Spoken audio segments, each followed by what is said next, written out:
lo que luego tuviste del Titanic. ¿Qué es lo que tú dices? Estábamos recordando el Titanic, hace un momentito, de la banda de música que mientras el barco se hundía tocaba Más cerca de ti, Señor. Es el tema de la película, El, el no, tema musical de Titanic. no, el tema musical de Titanic es de Celine Dion, el famoso My Heart Will Go On, will go, que incluso la película la rehicieron, Que ellos cantaban Más cerca, oh Dios, de ti. no, que en la vida real y se recreó en la película Titanic, que mientras el barco se hundía, los músicos seguían tocando. Y que cuando en un momento determinado, ya supuestamente los músicos dijeron, bueno señores, ya ha sido un placer, como que todos se fueron cada uno a morirse por su lado, porque todos los botes no iban a alcanzar para todos. Entonces, después, por iniciativa de uno de ellos, se reunieron de nuevo y siguieron tocando mientras el barco se hundía, y la canción que tocaban era Más cerca de ti, Señor. Eso fue lo que pasó. Y tú dices que a mí me gustaría interpretar esa Si a canción. usted lo dejan celebrar su cumpleaños, a usted solo, Ajá. se contrata a unos músicos y dicen, tóqueme Más cerca de ti, Señor. ¿Ves así? ¿Y cómo es? ¿Ve? Que eso son cosas que no se deben estar pensando por ahora, ya eso, cuando vaya a pasar que pase, pero no hay que estar recordándolo constantemente, eso es lo que pasa. Porque puede ocurrir, ¿verdad? ¿Eh? Si tú piensas Bueno, mucho. todos cumplimos con el requisito para morirnos, que es estar vivo, es el principal. Entonces, eso es lo que sucede. Entonces, eso está bien. Pero, salud y larga vida, doctor Jacín. Ya. Este mes Sí, es muy importante para nosotros. sí, porque la hija mía cumplió año el fin de semana, cumplió año el programa también, cumplió El años. programa, 36 años. Sí, ujú. Y así es. Y también fue como un día de natalicio, un mes, una semana específicamente de natalicios importantes para la prensa, de los programas de El Última Hora, el 1+1, Revista 110. Bien, importante, sí, muy importante todo, sí, va a ser una gran semana. Bueno, y ahora Se sí es. murió Jesús Rojalou cerca de su cumpleaños. Sí, Cumple el 24 de marzo. oh sí. Creo que Wilfrido Vargas también. Que cumpliría años también para esta época también. Cumple años para esta época, sí. Y Dionis. ¿Sabes que Dionis Fernández, bueno, además de ser el gran músico y compositor, arreglista que es, también uno tiene un recuerdo de infancia con él, porque era la orquesta designada para las graduaciones del Liceo Víctor Estrella Liz, Ajá. Peritos. Sí, todas las graduaciones de la Perito fueron musicalizadas por Dionis Fernández en Este liceo en la fue época en de la principio el famoso Escuela de Peritos Contadores. Esa mismo. ¿Tú sabes quién estudió ahí? Jacobo. Sí. Ahí se graduó Jacobo Magluta. Mire, de Jacobo Masluta le tengo que decir que una vez él era muy amigo de quien era el director mientras yo cursaba la secundaria, el bachillerato ahí en ese liceo. Se llamaba Blas Almonte Guillén. Bueno, entonces, un día, yo le voy a decir una cosa. Jacobo Masluta, como político, hizo algo que fue que él fue a darnos una charla cuando estábamos en segundo. Él era senador cuando eso. Sí, senador de la capital. Y después, muchos años después, yo entendí la importancia de lo que es el contacto de un niño, el primer contacto de un niño con una figura con poder.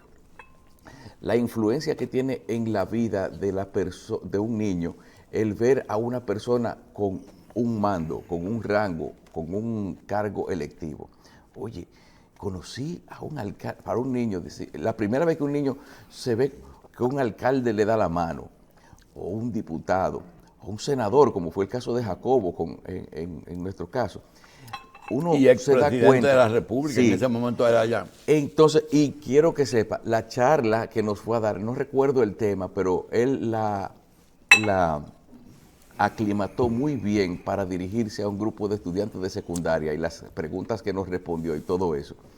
Pero no entendí, es ahora cuando uno viene a entender que Jacobo tenía esa noción de lo que es la importancia del primer contacto de un niño con una autoridad. En ese caso ya éramos adolescentes, muy próximos, ya nos faltaban 3 años para ir a votar por primera vez, para tener edad de ir a las urnas. ¿En quién íbamos a pensar todos los que estábamos en esa charla? En Jacobo, doctor, porque precisamente era la persona con quien primero habíamos tenido un contacto cercano. Bien. Y contacto cercano también, que pudimos ver de cerca y darle la mano siendo niños, José Francisco Peña Gómez, porque era normal, él se movía en los barrios y siempre uno se lo encontraba. Bien. Y esas son, yo creo que los políticos de hoy en día no le dan importancia al contacto, a esa, quizá Leonel Fernández, ¿y sabe quién? Andrés Navarro. ¿Qué? Políticos que a mi entender le dan importancia a el impacto emocional que tiene el primer contacto de un niño con una figura de poder. Mira, Cuando usted, siendo una figura de poder, siendo ministro, siendo elegido a un cargo o siendo presidente, le da la mano a un niño o va a un sitio donde hay niños, preferiblemente que le falten pocos años para convertirse en votantes, eso tiene un impacto en una carrera política. mira, no soy psiquiatra, no soy psicólogo, ni soy pediatra, ni tampoco soy psicólogo infantil, pero te voy a decir, te voy a expresar una experiencia. Esa etapa, desde que el óvulo y el espermatozoide se conjugan, que tú no tienes nada que ver con eso. ¿Por qué? Uno no elige...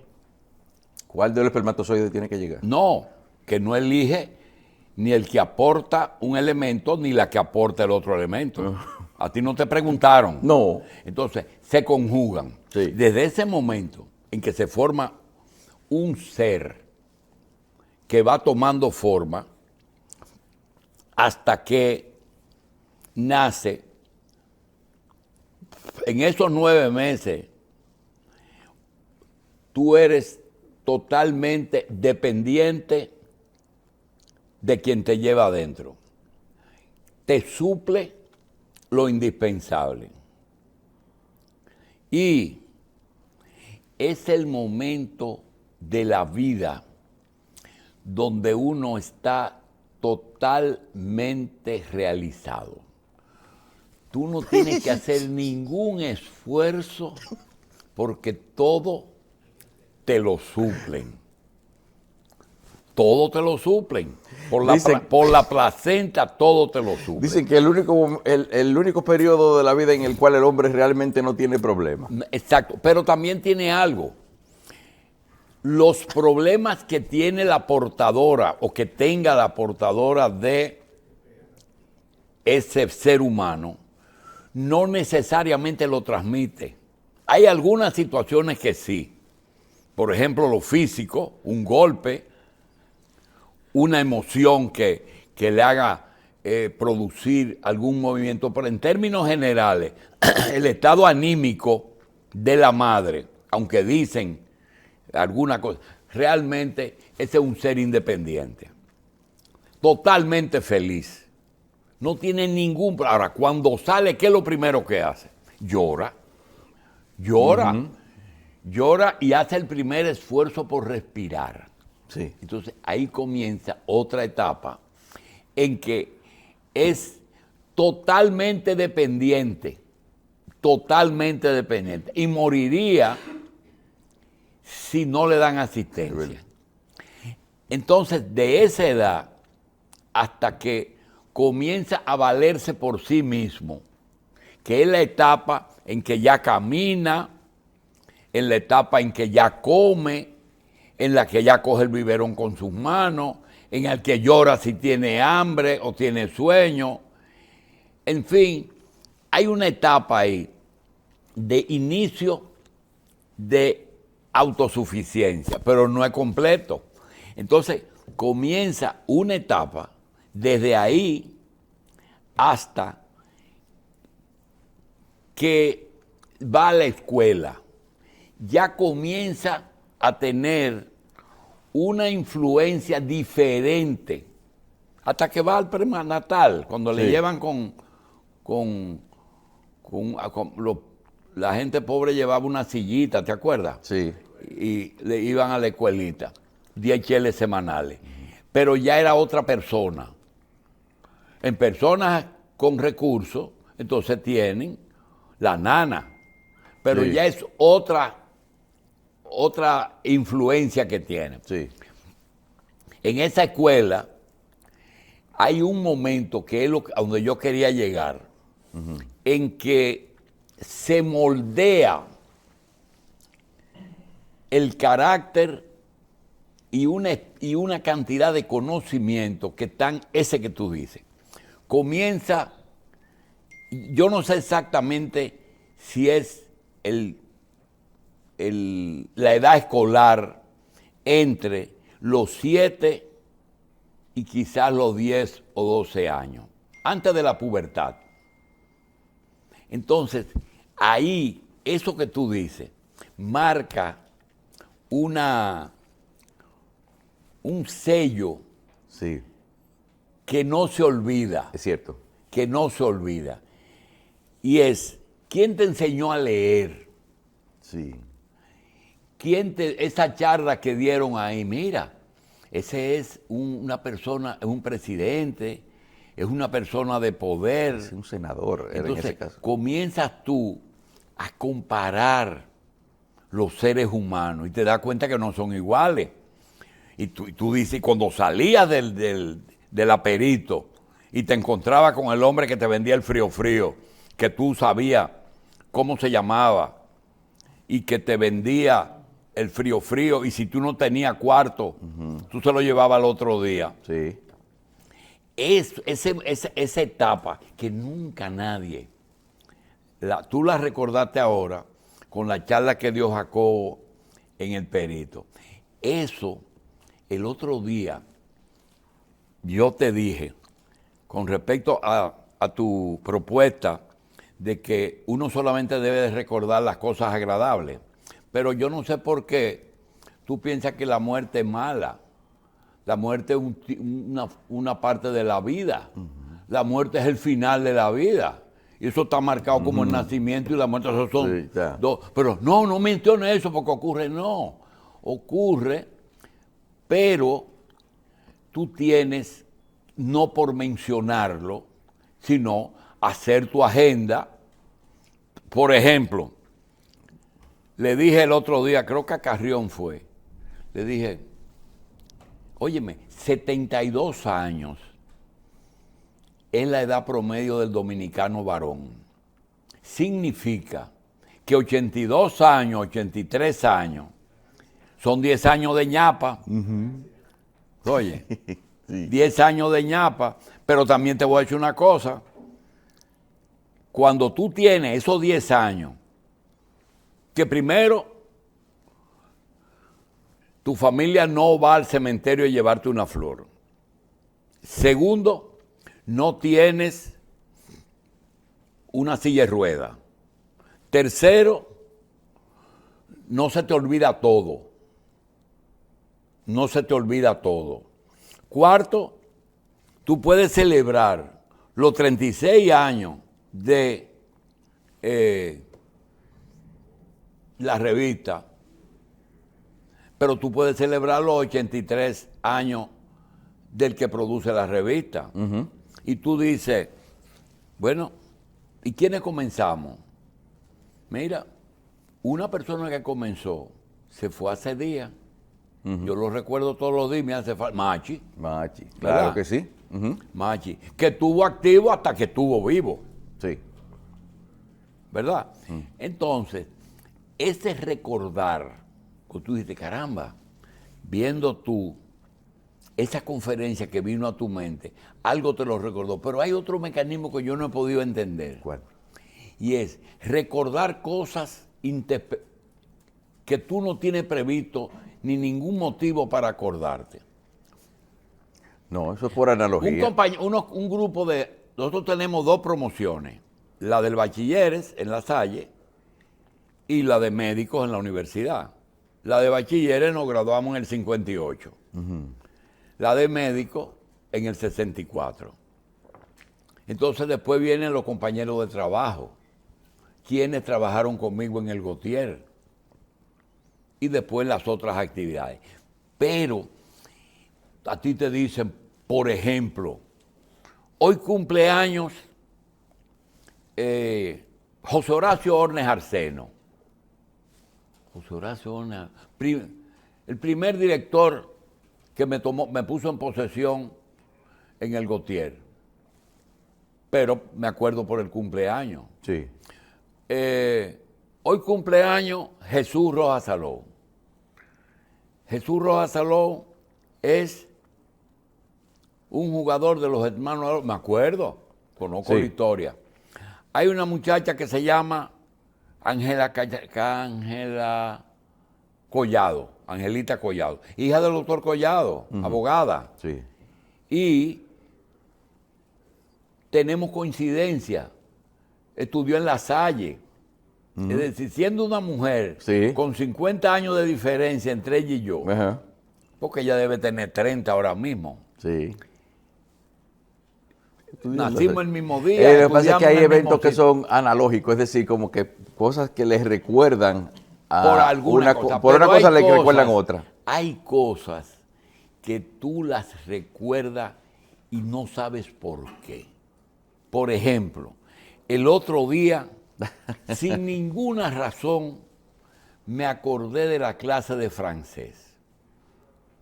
Sí. Nosotros, en el primer año de bachillerato, impartía francés un hermano lasallista mexicano, o español, no sé, hermano Alfonso, y nos obligaba a aprendernos un trozo de un texto en francés. Y yo no aprendí nunca francés, un poquito, porque en el cercado algunas palabras del creol se parecen. Sí. Por ejemplo, bleu, El bleu. creo que es azul, Sí.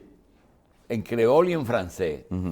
Pero él nos obligó a aprendernos una frase que decía Chamonix, y hoy la vi en Chamonix est une station alpestre, très frecuentée en été. Y digo yo, cuño, ¿y por qué yo me acuerdo de eso? Pero sin ningún tipo que me lo haya recordado. Entonces ahí funciona la bendita memoria retrógrada. Eso es, la memoria retrógrada. Un trozo de una...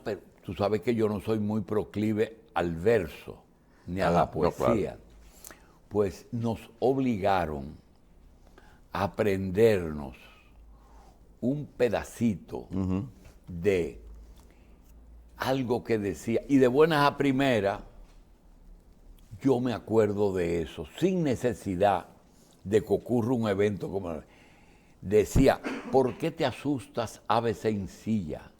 ¿Por qué tus ojos fijas en mí? Yo no pretendo, pobre avecilla, llevar tu nido lejos de aquí. El que no se aprendía esa vaina estaba quemado. Estaba quemado. Tenían que aprenderse eso así que obligado.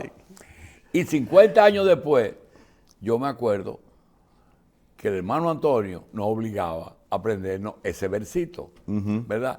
Así que esas situaciones, más la que hace Adriano en algo que tú lees todos los días, que es interpretar las efemérides. ¿Qué pasó hoy?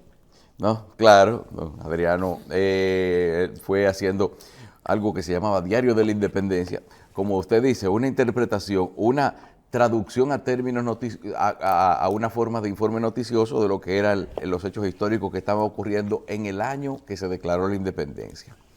Pues, un día como hoy, en 1844, el ejército haitiano que comandó el general Pierrot se posesionó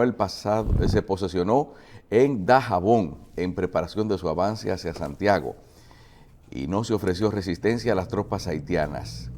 El ejército haitiano atravesó una frontera no definida entre ambos países el día 23, entrando en la población con cierto orden. Sin embargo, se notó mucha prisa en las fuerzas y los oficiales haitianos por continuar la marcha en vista de que estaban un poco retrasados en sus avances a Santo Domingo, objetivo final de sus movimientos. Las tropas haitianas tomarían el camino de Guayubín, que bordea los cerros de la cordillera septentrional, para adentrarse en el valle de Mao y de ahí avanzar hasta Santiago. Las tropas dominicanas, capitaneadas por el general Francisco Antonio Salcedo, le saldrán al encuentro en los lugares conocidos como Talanquera y Escalante, para iniciar las operaciones de retardo de su marcha, que dé tiempo a los defensores de Santiago a organizar la plaza ante el inminente ataque haitiano. Bien, vamos a hacer una pausa porque llegó Félix de Sena con los deportes.